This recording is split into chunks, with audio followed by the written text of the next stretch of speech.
Né, doutora? Seja bem-vinda primeiro à Voz do Povo. Chega pertinho do microfone. Bom dia. Bom dia Marlene. Bom dia a todos que estão ouvindo, né? Estou muito grata por estar aqui, né? E poder esclarecer tudo isso que vem acontecendo. Todo esse falatório, né, essa repercussão que esse caso gerou. É o caso da agressão com o taco de sinuca, é isso, doutora? Vamos do princípio aí. A senhora que esteve à frente dessa ação no âmbito do Ministério Público, né? E a decisão repercutiu, talvez, de uma forma não muito positiva junto à comunidade. Então, as pessoas estão questionando o que aconteceu, que houve uma absolvição absoluta. O que foi que houve, doutora? Então, o que acontece? Vocês veem que existiu uma notícia até insinuando que eu recebesse as coisas e fizesse questão de que as vítimas retirassem a queixa e coisa assim. Uhum. Isso jamais acontece. Falo por mim e por toda a equipe que atende, né, eventualmente vítimas na Promotoria de Justiça, isso não acontece. Uhum. Né? Nós acolhemos as vítimas que nos procuram já querendo isso. E foi o que aconteceu nesse caso. A vítima queria retirar a queixa. Ela já tinha ido ao fórum. Tem uma certidão no processo que ela compareceu no fórum. Certo. E aí, antes mesmo do processo vir concluso para a gente analisar o que ela tinha expressado lá diante do cartório, ela procurou a minha assessoria. Minha assessoria disse que queria falar exclusivamente comigo. A gente marcou um dia, tá? E eu colhi as declarações dela. Eu fiquei mais de 1 hora conversando com ela aquele dia, né? Sim. É uma pessoa muito decidida, apesar de muito jovem, ela tem opinião forte. E mantém o sustento e tem uma boa condição de vida, né? Ela é uma pessoa bem resolvida, não tem dependência econômica, enfim. Mas estava sofrendo muito já com a exposição pretérita que o caso havia dado à família dela, a ela, à empresa da família, né? Quando ela expressou e eu vi que ela tinha uma autonomia, um poder para exercer a autonomia da vontade dela. E veja bem, Marlene, é importante que a gente faça aqui uma pausa, tá? Porque assim, em casos idênticos, por exemplo, de violência, o homem pode escolher se ele quer que a ação continue, porque a mulher não. Se a gente verifica, eu acho que essa regra, tá, que existe, a mulher não tem o direito de escolher se essa ação criminal vai para frente ou não. O homem tem plenamente a sua autonomia de vontade preservada. A mulher é retirada. Eu acho que para a gente retirar uma parte da dignidade humana da pessoa, tá? E aí é que vai o meu embasamento. Para a gente retirar, eu preciso verificar que ela não está plenamente capaz de exercer essa autonomia. Quando a gente verifica que ela tem condições de exercer essa autonomia, então a gente respeita a autonomia da pessoa, né? Isso é amplamente discutido em tribunais internacionais. Eu fiz um mestrado, Marlene, e até trazer o livro para ti aqui, discutindo justamente direitos humanos das vítimas. E ouvir a vítima dentro do processo penal é hoje uma luta, porque a gente simplesmente patrola as vítimas dentro do processo penal. E o que eu tenho feito é dar voz e vez para essas vítimas, para as mulheres especialmente, dentro do processo penal. Quem pediu, então, foi a vítima, para parar tudo. Eu jamais vou induzir, pelo contrário, eu sempre aviso, olha, e a minha estratégia é sempre respeitá-la e deixar claro que não importa a decisão que ela tome, a gente vai estar ali para, se for o caso, fazer tudo de novo, entendeu? Sim. Então, quando a gente diz que uma vítima procurou para fazer uma denúncia, eu só posso acreditar que isso é uma mentira, porque a minha estratégia é justamente me aproximar dessas vítimas. E quem já foi atendido por mim pode falar. Certo. Né? Então, assim, elas procuram a gente e aí eu faço uma manifestação que não é baseada em nada, que não é leviana. São várias páginas dizendo por que constitucionalmente, ou seja, inconstitucionalmente, a ação deveria seguir. E constitucionalmente se pede, no caso, que a ação seja arquivada. Em respeito à autonomia de vontade das mulheres. Tá? Quando elas, assim, se manifestam e têm condições de manifestar. Porque existem casos Em que a mulher não tem condições. Em que ela não tem, a gente constata, o juiz da 2ª Vara Criminal manda fazer estudo social, e a gente verifica que ela não tem essa condição, a gente pede prosseguimento da ação. Eu respeito o desejo de silêncio das vítimas, sempre respeitei, mas eu procuro provas por outros meios. Uma pessoa que estava comentando naquelas reportagens, assim, falaciosas que eu vi na internet, ela disse assim, mas doutora, não é suficiente para a senhora esse vídeo? Particularmente para mim é. Um vídeo é. Para mim, particularmente... Como mulher, como ser humano. Sim, e para mim, particularmente, até como promotora... Se essa vítima tivesse dizendo assim, olha, eu quero que essa ação prossiga. Esse vídeo podia estar na internet, é de conhecimento público. Eu acho que o magistrado pode conhecer esse vídeo, mesmo que ele não esteja nos autos. Né? Eu particularmente acho. Agora, nada vai me fazer obrigar uma vítima a reviver uma situação contando obrigatoriamente sobre aquele fato, porque toda vez que a gente fala nisso, e é justamente o que está revitimizando essa vítima agora. Toda essa repercussão de novo, essa reportagem... que está lá mostrando imagens de novo da casa dela e daquele dia horrível, sabe? As pessoas todas comentando absurdos, gente sugerindo que eu ganhei dinheiro, sabe? É um tipo de pessoa assim, que não está nem medindo o que está falando. Não tem noção do que acontece, né? Sim. E segue gente que se vale de mentira para ganhar like, para ganhar visualização. E assim, sabe o que é verdadeiro nessa última reportagem? O que é verdadeiro nessa última reportagem é só a recomendação da corregedoria. Porque nem... Eu mandei, eu tenho aqui para te mostrar, Marlene. Entrei em contato fim de semana passado com esse pseudo-jornalista, porque ele é um blogueiro, não é jornalista, né? Entrei em contato com ele, convidando ele para conhecer o nosso trabalho, sabe? Ele não me respondeu. A assessoria de imprensa tentou várias vezes entrar em contato com ele. A nossa assessoria de imprensa, que ele cita nessa reportagem, que ele recebeu, que ele aguardou. Mentira, ele não quis falar com a gente. Ele sabe que tudo que está ali, que ele está falando, é mentira. E ele sabe que essas supostas 2 outras vítimas que ele está noticiando são pessoas da família da primeira vítima, dessa senhora que foi agredida. Exatamente, que estão dando informações para ele lá daquela primeira vítima e inventando coisa, porque elas parece, pelo que a vítima me passou, ela pode melhor explicar, é uma questão financeira da família. Nossa. Doutora, a senhora pode ficar mais um pouquinho com a gente? Eu preciso realmente fazer um intervalo, mas a gente vai seguir até para falar sobre essa manifestação final aqui de Sorriso, e ela nos explicava sobre esse caso que repercutiu para todo lado, de muitas maneiras.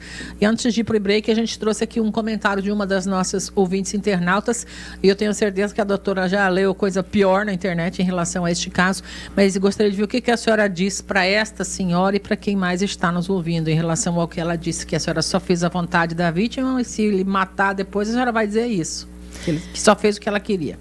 Então, eu sei que esse é o principal, né? É a gente não chegar num feminicídio, né? Esse é o objetivo do trabalho da luta contra a violência exatamente. Então, assim, o que precisa ficar claro é que não é o fato de eu prosseguir com uma ação criminal de lesão corporal leve ou de ameaça, que são penas baixíssimas, né? Infelizmente. Ele não ia ficar preso de Ele não ia ficar preso. O tribunal já tinha dito que a prisão naquele caso era desnecessária, tá?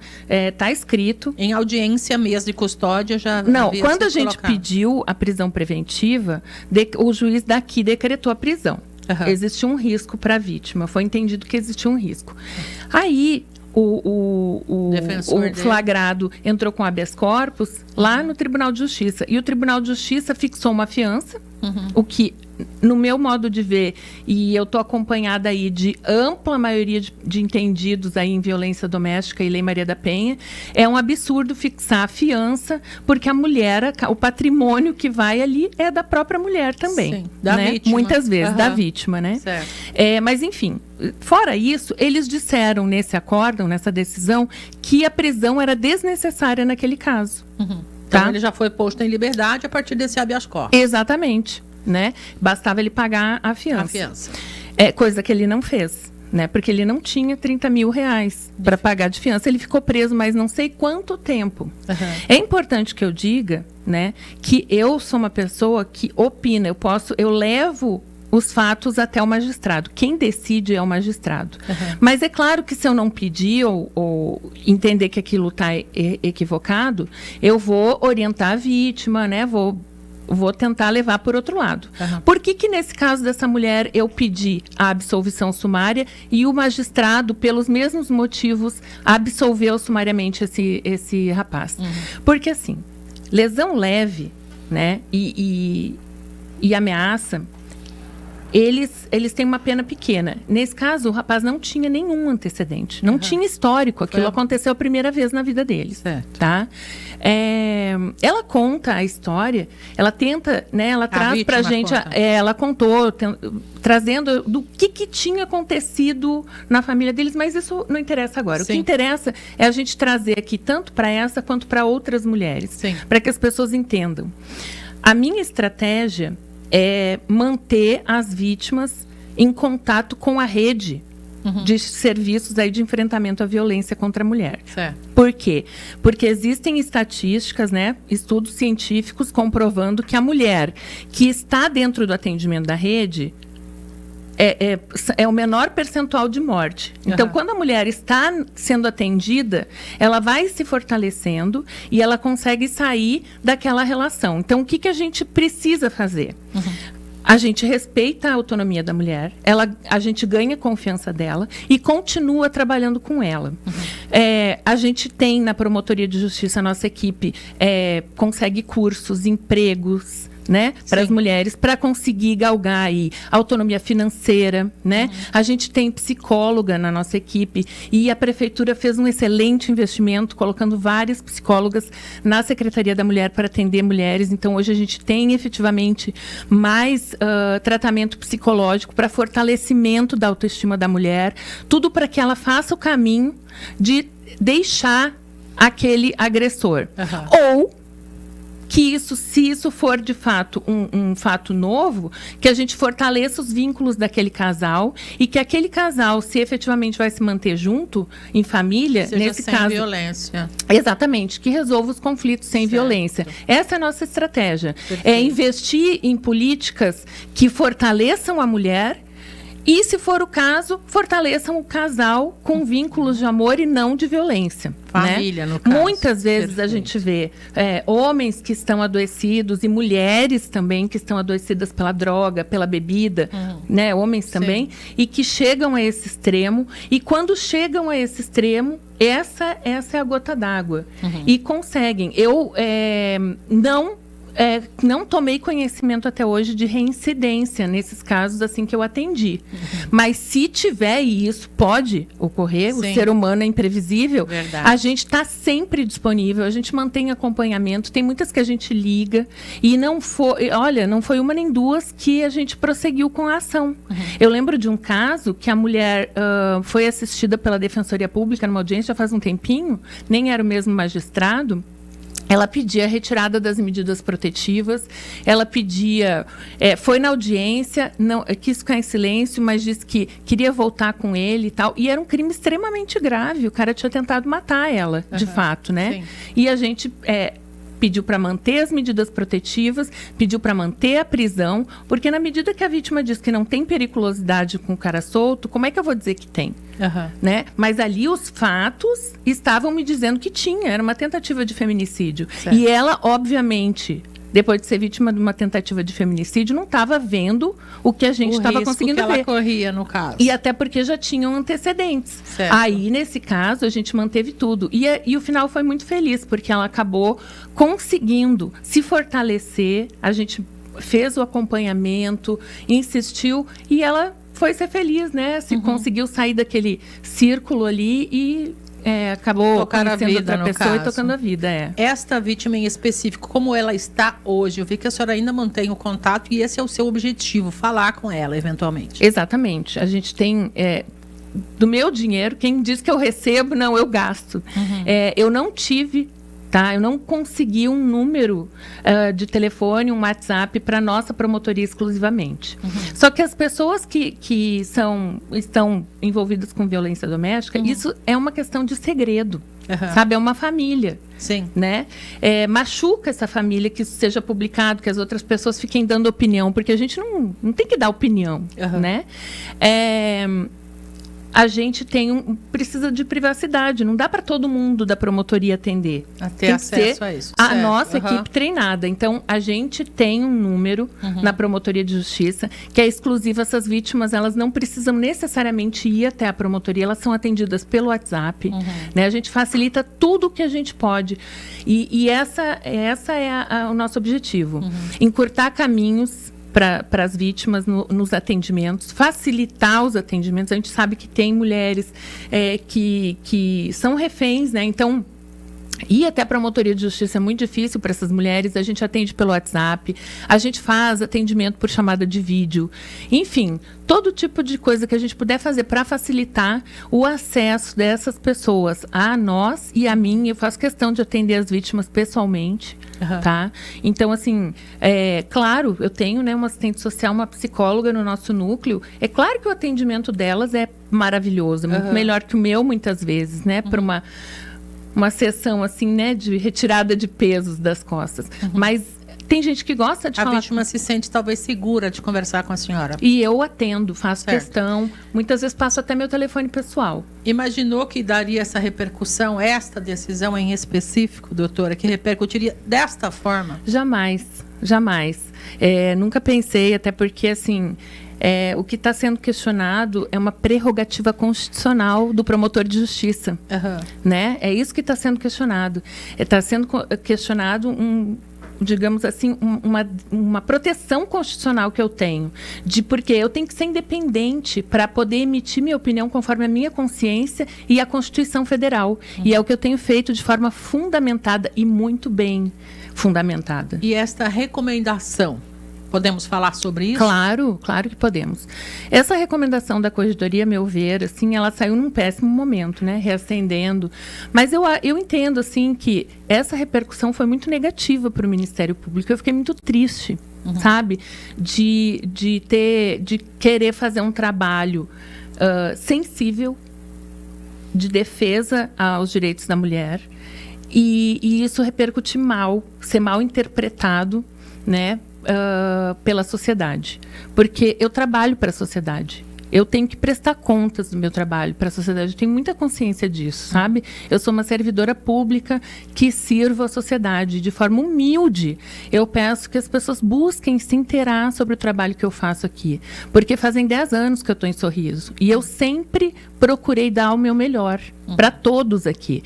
Atendo todas as pessoas da melhor forma possível e sempre quero que todos saibam, pessoalmente, atendo na rua. Quem me procura sempre consegue. Se não é meu trabalho, se não é a minha atribuição, que a gente fala, né? Tem uma divisão ali entre os colegas. Eu falo com o colega a respeito, encaminho de forma carinhosa. Eu me importo que as pessoas vão até a promotoria, elas não saem de lá, bate na porta seguinte. Não. Elas já saem de lá com a questão resolvida. A gente até trocou recepcionista porque eles estavam encaminhando simplesmente, não é aqui. E não é isso que a gente quer. A gente faz um encaminhamento, a gente faz um atendimento decente. Então, assim, fiquei triste que repercutiu mal. O que o corregedor fez?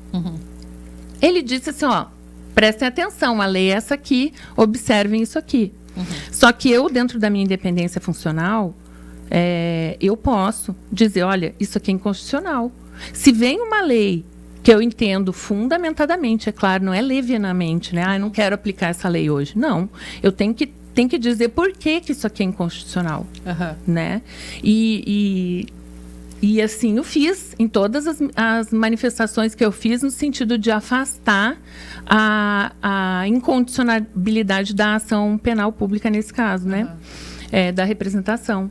Então, assim, ele nada mais fez do que dizer assim, cumpram a lei. Porque, de certo, o corregedor, ele entende que é constitucional. É o ponto de vista dele. Mas eu sou independente, ele não manda em mim. Essa questão da ação incondicionada, no caso? Isso, exatamente. Perfeito. E o juiz concordou com o seu pedido nessa Porque ele questão. também entende que é inconstitucional retirar da mulher, de forma generalizada, a autonomia. A autonomia, a dignidade humana, né? Que a Constituição fala em vários pontos que a gente deve observar e deve sempre defender a dignidade da pessoa humana. A dignidade humana, ela tem algumas facetas. Tem o mínimo existencial e tem a autonomia de vontade, tá? A autonomia de vontade é isso, decidir o rumo da tua vida conforme as tuas crenças, né? Sim. Então, é isso que está sendo retirado da mulher. E quando a gente obriga a mulher a passar por uma ação criminal, a reviver aqueles fatos, a falar sobre aquilo, nós estamos violentando essa mulher de novo. Nós estamos revitimizando. Isso se chama abuso de autoridade. Então, na minha opinião, eu estou cometendo um crime. Eu estou cometendo abuso de autoridade na medida em que eu estou... E é o que está acontecendo com essa menina, nesse tribunal popular que está aí pipocando, liderado por uma pessoa que não tem consciência social do que ele está fazendo. Porque o que está acontecendo... O machismo tá... Eu vi, assim, os comentários são extremamente machistas, sabe? Extremamente. De mulheres também, porque eu vivo dizendo, né? Eu sou uma machista em desconstrução. E coitadas daquelas que ainda não se deram conta do quão machistas são suas falas, sabe? É difícil. Eu sei que muitas vezes a gente precisa de um sacudão, né? Eu demorei muito. Eu fui aquela que olhou para uma mulher uma vez... Lá em 2006, quando eu estava começando na carreira, a mulher apanhou do marido e falou para mim, doutora, solta ele, eu tenho 5 filhos. Eu disse, minha senhora, vai criar vergonha. Ele estava lá e bateu na senhora por causa da amante, agora a senhora quer que eu solte ele. Mas, doutora, eu tenho 5 filhos para criar.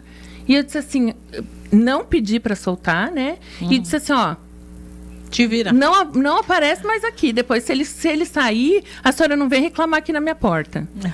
Olha o absurdo que eu fiz. É preciso andar para frente, né? Não, e outra, eu tenho que cuidar daquela mulher. Eu tô vendo que ela tem uma dependência econômica, que ela vai muito provavelmente voltar com o agressor. Eu tô virando as costas. Existem muitas falas aqui, inclusive nesses termos assim, mas eu não posso avançar agora. A gente tem outra entrevista, né, Raíssa? O pessoal chegou aí já.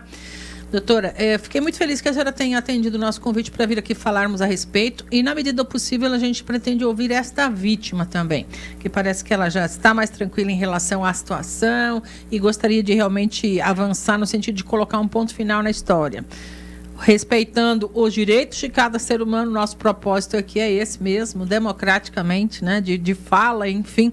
A senhora está sempre com a porta aberta aqui, doutora, para falar essa questão da violência doméstica, não podemos arrefecer na luta, né? Exatamente. Com o respeito a cada um. Exatamente, eu vou continuar de forma intransigente, defendendo cada mulher e fortalecendo-as na medida de todas as minhas forças. Para fechar aqui a conversa, nessa situação ficou bastante claro que nós ainda temos um longo caminho pela frente, né, doutora? Muito.